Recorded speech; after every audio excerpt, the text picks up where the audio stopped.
ਦੇ ਵੱਲ ਆਈਏ ਤੇ ਸ਼ੁਰੂਆਤ ਕਰੀਏ ਕਾਕਰੋਚ ਜਨਤਾ ਪਾਰਟੀ ਤੋਂ। ਬਹੁਤ ਸਾਰੀਆਂ ਥਿਊਰੀਜ਼ ਦਿੱਤੀਆਂ ਜਾ ਰਹੀਆਂ ਨੇ ਇਸ ਪਾਰਟੀ ਦੇ ਉਭਾਰ ਦੇ ਬਾਰੇ ਦੇ ਵਿੱਚ, ਇਸ ਪਾਰਟੀ ਦੇ ਕੰਮਕਾਰ ਨੂੰ ਲੈ ਕੇ। ਇਸ ਪਾਰਟੀ ਨੇ ਹੁਣ ਅੰਦੋਲਨ ਕੀਤਾ ਜੈਨ ਜ਼ੀ, ਜਿਹਨੂੰ ਇੱਕ ਜਨਰੇਸ਼ਨ ਨੂੰ ਕਿਹਾ ਜਾਂਦਾ, ਉਹਦੇ ਸਹਿਯੋਗ ਦੇ ਨਾਲ। ਉਹ ਕਾਫੀ ਸਫਲ ਰਿਹਾ ਕਿਉਂਕਿ ਧਰਮਿੰਦਰ ਪ੍ਰਧਾਨ ਦਾ ਅਸਤੀਫਾ ਹੁੰਦਾ। ਹਾਲਾਂਕਿ ਧਰਮਿੰਦਰ ਪ੍ਰਧਾਨ ਦੇ ਉੱਤੇ ਵੀ ਆਪਾਂ ਚਰਚਾ ਕਰਾਂਗੇ। ਮੋਦੀ 3-4 ਵਾਰ ਰੀਲਾਂ ਬਣਾਉਂਦੇ ਨੇ, ਪਰ ਹੁਣ ਇਹਨਾਂ ਨੇ ਮੁੜ ਅੰਦੋਲਨ ਦੀ ਚੇਤਾਵਨੀ ਦਿੱਤੀ ਹੈ ਜੀ। ਉਹ ਕਿਹੜੀ ਗੱਲ ਤੋਂ ਦਿੱਤੀ ਹੈ ਹੁਣ? ਪ੍ਰਵੀਨ ਜੀ, ਜਦੋਂ ਇਹ ਅੰਦੋਲਨ ਸ਼ੁਰੂ ਹੁੰਦਾ ਹੈ ਤਾਂ ਨੀਟ ਦਾ ਪੇਪਰ ਤੇ CBSE ਦੇ ਪੇਪਰਾਂ ਦੀ ਚੈਕਿੰਗ ਦਾ ਮਾਮਲਾ, ਸਿੱਖਿਆ ਤੰਤਰ ਦੇ ਵਿੱਚ ਜੋ ਗੜਬੜੀਆਂ, ਉਹਨੂੰ ਲੈ ਕੇ ਖਾਸ ਕਰ ਨੀਟ ਦਾ ਪੇਪਰ ਵੱਡਾ ਆਧਾਰ ਬਣਿਆ ਜੀ। ਉਹਦੇ ਲਈ ਅੰਦੋਲਨ ਸ਼ੁਰੂ ਹੁੰਦਾ ਤੇ ਜਿੱਤ ਇਹ ਹੁੰਦੀ ਹੈ ਕਿ ਅਸੀਂ ਸਿੱਖਿਆ ਮੰਤਰੀ ਦਾ ਅਸਤੀਫਾ ਲੈਣਾ। ਦੇਖੋ, ਇਹ ਨੌਜਵਾਨ ਪੀੜ੍ਹੀ ਹੈ, ਨਵੇਂ ਤਰੀਕੇ ਨਾਲ ਅੰਦੋਲਨ ਲੜਦੀ ਹੈ, ਆਪਣਾ ਤਰੀਕਾਕਾਰ ਹੈ। ਡਾਂਸ ਪਾਰਟੀਆਂ ਵੀ ਕਰਦੇ ਨੇ, ਗੀਤ ਲਾ ਕੇ ਨਾਚ ਗਾਣੇ ਵੀ ਕਰਦੇ ਨੇ, ਆਪਣੇ ਤਰੀਕੇ ਦੇ ਨਾਅਰੇ ਵੀ ਕੱਢਦੇ ਨੇ। ਸਹੀ ਹੈ। ਭਾਸ਼ਾ ਵੀ ਅੱਜ ਕੱਲ੍ਹ ਦੀਆਂ ਜਿਹੋ ਜਿਹੀਆਂ ਫਿਲਮਾਂ, ਜਿਹੋ ਜਿਹਾ ਕੁਛ ਹੈ ਉਹੋ ਜਿਹੇ ਵਰਤਦੇ ਨੇ, ਸਾਰਾ ਕੁਛ ਹੈ। ਤੋ ਜਦੋਂ ਉਹਨਾਂ ਨੂੰ ਸਵਾਲ ਜਵਾਬੀਆਂ ਤਾਂ ਵੀ ਇਹ ਕਹਿੰਦੇ ਨੇ ਕਿ ਜੈਨ ਜੀ ਦਾ ਅੰਦੋਲਨ ਹੈ, ਏਦਾਂ ਹੀ ਚੱਲੂਗਾ ਜੀ। ਚਲੋ, ਪਰ ਇੱਕ ਪਹਿਲੂ ਜ਼ਰੂਰ ਗੌਰ ਕਰਨ ਵਾਲੇ ਦੇ ਵਿੱਚ ਰਿਹਾ ਕਿ ਜਦੋਂ 3 ਖੇਤੀ ਕਾਨੂੰਨ ਦਾ ਅੰਦੋਲਨ ਸੀ ਤਦ ਕਈ ਧਿਰਾਂ ਨੇ ਸਲਾਹ ਦਿੱਤੀ ਕਿ ਆਪਾਂ ਨੂੰ ਅਦਾਲਤੀ ਪ੍ਰਕਿਰਿਆ 'ਚ ਜਾਣਾ ਚਾਹੀਦਾ। ਕਿਸਾਨਾਂ ਨੇ ਨਾ ਕੀਤੀ ਕਿ ਨਹੀਂ, ਜਿਸ ਪ੍ਰਕਿਰਿਆ ਤਹਿਤ ਇਹ ਕਾਨੂੰਨ ਬਣੇ ਨੇ ਉਸੇ ਪ੍ਰਕਿਰਿਆ ਤਹਿਤ ਵਾਪਸ ਕਰਾਵਾਂਗੇ। ਜੀ ਜੀ। ਤਦ ਕਈਆਂ ਨੇ ਕਿਹਾ ਕਿ ਸਾਨੂੰ ਖੇਤੀਬਾੜੀ ਮੰਤਰੀ ਦਾ ਅਸਤੀਫਾ ਮੰਗਣਾ ਚਾਹੀਦਾ। ਉਹ ਕਹਿੰਦੇ ਕਿ ਨਾ, ਮੰਤਰੀ ਤਾਂ ਇੱਕ ਟੂਲ ਨੇ, ਸਹੀ ਹੈ, ਮਸਲਾ ਤਾਂ ਕਾਨੂੰਨ ਹੈ, ਕਾਨੂੰਨ ਵਾਪਸ ਕਰਾਉਣੇ। ਸੋ ਉਸੇ ਤਰ੍ਹਾਂ ਕੀ ਇਹ ਬੱਚੇ ਇੱਥੇ ਖਤਾ ਖਾ ਗਏ, ਇਹ ਇਕੱਲੇ ਸਿੱਖਿਆ ਮੰਤਰੀ ਦੇ ਅਸਤੀਫੇ ਤੇ ਖੜੇ ਰਹੇ ਤੇ ਸਿੱਖਿਆ ਸੁਧਾਰ ਵਾਲੀ ਗੱਲ ਉਵੇਂ ਹੋਈ ਨਹੀਂ ਜਿਵੇਂ ਹੋਣੀ ਚਾਹੀਦੀ ਸੀ। ਸਹੀ ਹੈ। ਪੇਪਰ ਲੀਕ ਵਾਲੇ ਮਾਮਲੇ ਦੇ ਵਿੱਚ ਰੋਕ ਲੱਗਣ ਵਾਲੀ ਪ੍ਰਕਿਰਿਆ ਜਾਂ ਉਸ ਨੂੰ ਦਰੁਸਤ ਕਰਨ ਵਾਲੀ ਪ੍ਰਕਿਰਿਆ ਤੇ ਉਵੇਂ ਮੰਥਨ ਨਹੀਂ ਹੋਇਆ। ਚਲੋ, ਸਿੱਖਿਆ ਮੰਤਰੀ ਦਾ ਅਸਤੀਫਾ ਹੋ ਗਿਆ, ਇਹਨਾਂ ਦਾ ਸਰਕਾਰ ਨਾਲ ਸਮਝੌਤਾ ਹੋ ਗਿਆ। ਇਸ ਅੰਦੋਲਨ ਦੇ ਵਿੱਚ ਲੱਖਾਂ ਦੀ ਗਿਣਤੀ 'ਚ ਬੱਚਿਆਂ ਦਾ ਸਮਰਥਨ ਆਇਆ ਤੇ ਹਜ਼ਾਰਾਂ ਦੀ ਗਿਣਤੀ 'ਚ ਨੌਜਵਾਨ ਉੱਥੇ ਪਹੁੰਚੇ ਜੀ। ਤੇ ਉਹਦੇ ਵਿੱਚ ਵੀ ਕਈ ਸ਼ੋਹਰਤ ਖੱਟਣ ਦੇ ਲਈ, ਕਈ ਆਪਣਾ ਨਾਮ ਦਿਖਾਉਣ ਦੇ ਲਈ ਆਪੋ ਆਪਣੇ ਸੂਬਿਆਂ ਤੋਂ ਹੀ ਜਾ ਕੇ ਵਿੱਚ ਵੜਦੇ ਵੀ ਰਹੇ ਤੇ ਉਹ ਕਈ ਵਿਵਾਦਤ ਵੀ ਹੁੰਦਾ ਰਿਹਾ, ਬਹੁਤ ਕੁਛ ਹੋਇਆ। ਹੁਣ ਇਹ ਸਭ ਦੇ ਦਰਮਿਆਨ 4 ਚਿਹਰੇ ਉੱਭਰ ਕੇ ਆਏ ਇਸ ਅੰਦੋਲਨ ਚੋਂ। ਸਹੀ ਹੈ। ਇੱਕ ਉਹ ਵਿਅਕਤੀ ਜਿਹਨੂੰ ਇੱਕ ਸ਼ਖਸੀਅਤ ਵਜੋਂ, ਇੱਕ ਚਿਹਰੇ ਮੋਹਰੇ ਵਜੋਂ, ਇੱਕ ਤਾਕਤ ਵਜੋਂ, ਇੱਕ ਪਹਿਚਾਣ ਵਜੋਂ ਲਿਆ ਗਿਆ, ਸੋਨਮ ਵਾਂਗਚੁਕ।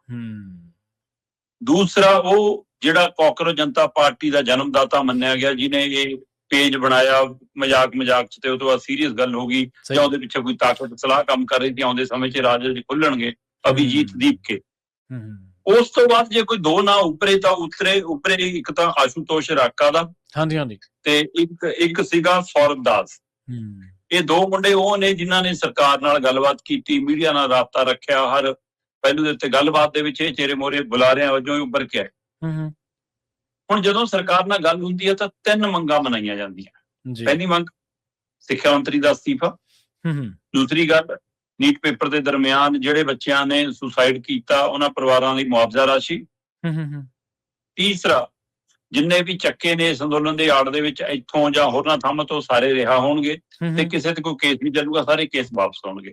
ਇਹ 3 ਮੰਗਾਂ ਸੀਗੀਆਂ। ਪਹਿਲੀ ਗੱਲ ਪ੍ਰਵਾਨ ਹੋ ਗਈ ਕਿ ਜੀ ਮੰਤਰੀ ਦਾ ਅਸਤੀਫਾ ਹੋ ਗਿਆ ਤੇ ਇਹਨਾਂ ਨੇ ਅੰਦੋਲਨ ਚੱਕਤਾ।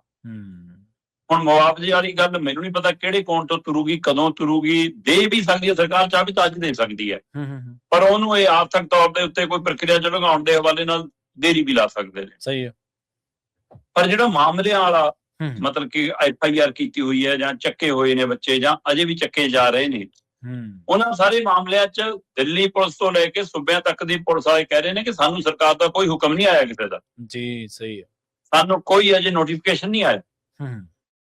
ਉਲਟਾ ਇਹ ਹੋ ਰਿਹਾ ਕਿ ਇਸ ਅੰਦੋਲਨ ਚੋਂ ਨਿਕਲ ਕੇ ਜਿਹੜੇ ਬੱਚੇ ਆਪੋ ਆਪਣੇ ਘਰੀ ਜਾ ਰਹੇ ਨੇ, ਆਪੋ ਆਪਣੇ ਕੰਮਾਂ ਕਾਰਾਂ ਤੇ ਜਾ ਰਹੇ ਨੇ, ਉਹਨਾਂ ਨੂੰ ਜਾਂ ਉਹਨਾਂ ਦੇ ਪਰਿਵਾਰਾਂ ਨੂੰ ਤੰਗ ਕੀਤਾ ਜਾ ਰਿਹਾ। ਬਿਲਕੁਲ ਸਹੀ। ਬੱਚੇ ਚਾਹੇ ਦਿੱਲੀ 'ਚ ਰਹਿ ਕੇ ਕੰਮ ਕਰਦੇ ਨੇ, ਪੜ੍ਹਦੇ ਨੇ ਜਾਂ ਨੌਕਰੀ ਕਰਦੇ ਨੇ, ਪਰ ਉਹਨਾਂ ਦਾ ਪਿਛੋਕੜ ਜੇ ਪੱਛਮੀ ਬੰਗਾਲ ਤੋਂ ਹੈ, ਅਸਾਮ ਤੋਂ ਹੈ, ਹਰਿਆਣੇ ਤੋਂ ਹੈ, ਰਾਜਸਥਾਨ ਤੋਂ ਹੈ, UP ਤੋਂ ਹੈ, ਬਿਹਾਰ ਤੋਂ ਹੈ, ਕੇਰਲਾ ਤੋਂ, ਜਿੱਥੋਂ ਵੀ ਹੈ, ਉੱਥੇ BJP ਦਾ ਜੇ ਰਾਜ ਹੈ ਤਾਂ ਸਮਝ ਲਓ ਤੁਹਾਡੀ ਸ਼ਾਮਤ ਹੈ। ਸਹੀ ਹੈ।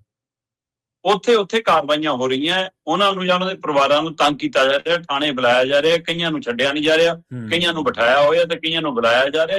ਇਹ ਲਗਾਤਾਰ ਮਾਮਲੇ ਵੱਧਦੇ ਦਿਖ ਰਹੇ ਨੇ। ਜੀ, ਸਹੀ ਹੈ। ਇਸ ਮਾਮਲੇ 'ਚ ਫਿਰ ਇਹ ਦੋਏ ਮੁੰਡੇ ਆਸ਼ੂਤੋਸ਼ ਰਾਕਾ ਤੇ ਸੌਰਵ ਦਾਸ, ਇਹਨਾਂ ਨੇ ਕਪਲ ਸਿੱਬਲ ਨਾਲ ਬੈਠ ਕੇ ਇੱਕ ਪ੍ਰੈਸ ਕਾਨਫਰੰਸ ਕੀਤੀ ਹੈ। ਠੀਕ ਹੈ ਜੀ। ਤੇ ਕਪਲ ਸਿੱਬਲ ਕਹਿੰਦਾ ਮੈਂ ਤਾਂ ਇਹਨਾਂ ਦਾ ਕਾਨੂੰਨੀ ਸਲਾਹਕਾਰ ਵਜੋਂ ਸਾਹਮਣੇ ਆਇਆ ਤੇ ਇਹਨਾਂ ਨੇ ਜਿਹੜੇ ਇਹ ਕਾਨੂੰਨੀ ਪ੍ਰਕਿਰਿਆ ਚ ਲੜਨ ਲਈ ਫੰਡ ਬਣਾਇਆ, ਮੈਂ ਉਹ ਚ ਫੰਡ ਵੀ ਦੇ ਰਿਹਾ ਤੇ ਹੋਰ ਵੀ ਵਕੀਲ ਆਉਣ ਨਾਲ ਆਉਣ ਜੇ ਉਹ। ਪਰ ਇਹ ਦੋਵੇਂ ਮੁੰਡੇ ਕਹਿੰਦੇ ਵੀ ਕਿ ਜਿਹੜਾ ਸਮਝੌਤਾ ਹੋਇਆ ਸੀ ਸਰਕਾਰ ਉਥੋਂ ਭੱਜ ਗਈ। ਠੀਕ ਹੈ ਜੀ। ਸਰਕਾਰ ਕੇਸ ਨਿਬੇੜ ਨਹੀਂ ਰਹੀ, ਵਾਪਸ ਨਹੀਂ ਲੈ ਰਹੀ, ਉਲਟਾ ਵੱਧ ਪਰੇਸ਼ਾਨ ਕਰ ਰਹੀ ਹੈ। ਜੇ ਇਹਨੇ ਇਹੀ ਤਰੀਕਾ ਕਰ ਰੱਖਿਆ ਤਾਂ ਅਸੀਂ ਅੰਦੋਲਨ ਦੁਬਾਰਾ ਕਰਾਂਗੇ। ਠੀਕ ਹੈ। ਤਾਂ ਇੱਕ ਅੰਦੋਲਨ ਲਈ ਹੋਰ ਤਿਆਰ ਹੋ ਜਾਓ, ਸਾਨੂੰ ਦੇਰ ਨਹੀਂ ਲੱਗਣੀ। ਜਿਹੜੀ ਤੁਸੀਂ ਗੱਲ ਕਰਦੇ ਹੋ ਨਾ ਕਿ ਮੋਦੀ ਰੀਲਾਂ ਬਣਾਉਂਦੇ ਨੇ, ਮੋਦੀ ਭਾਈ ਔਰ ਬਹਿਨੋਂ ਸੇ ਮਿੱਤਰੋਂ ਸੇ ਨਾ ਫਰੈਂਡ ਤੇ ਆ ਗਿਆ ਹੁਣ। ਸਹੀ ਹੈ। ਠੀਕ ਹੈ, ਹੁਣ ਇਹ ਰੀਲਾਂ ਚ ਉਹਨੂੰ ਲੱਗਦਾ ਕਿ ਹੁਣ ਇਹਨਾਂ ਦੀ ਭਾਸ਼ਾ ਚ ਗੱਲ ਕਰਾਂ ਤਾਂ ਵੀ ਗੱਲ ਨਹੀਂ ਬਣ ਰਹੀ ਉਹਦੀ, ਨਹੀਂ ਬਣ ਰਹੀ। ਸੋ ਇਸ ਲਈ ਪਰ ਇਸ ਪੀੜ੍ਹੀ ਨੂੰ ਜਿਹੜੀ ਇਹ ਟੈਕਨੋਲੋਜੀ ਦੀ ਵਰਤੋਂ ਕਰਨ ਦੀ ਮਹਾਰਤ ਹੈ, ਉਹਦਾ ਮੁਕਾਬਲਾ ਇਹਨਾਂ ਦੀਆਂ IT ਕੰਪਨੀਆਂ ਵੀ ਨਹੀਂ ਕਰ ਪਾਈਆਂ ਜੀ। ਸਹੀ ਹੈ।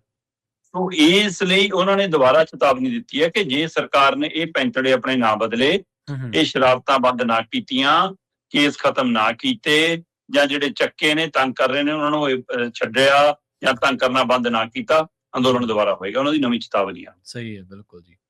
ਦੇਖੋ ਸਰਕਾਰ ਨੇ ਮੌਕੇ ਪਹਿਲਾਂ ਆਪ ਹੀ ਪੈਦਾ ਕੀਤੇ, ਹੁਣ ਵੀ ਦੁਬਾਰਾ ਮੌਕਾ ਜੇ ਸਰਕਾਰ ਦੇ ਰਹੀ ਹੈ ਤੇ ਸਰਕਾਰ ਤਰਫੋਂ ਹੀ ਪੈਦਾ ਹੋ ਰਹੇ ਨੇ ਸ਼ਰਮਾ ਜੀ।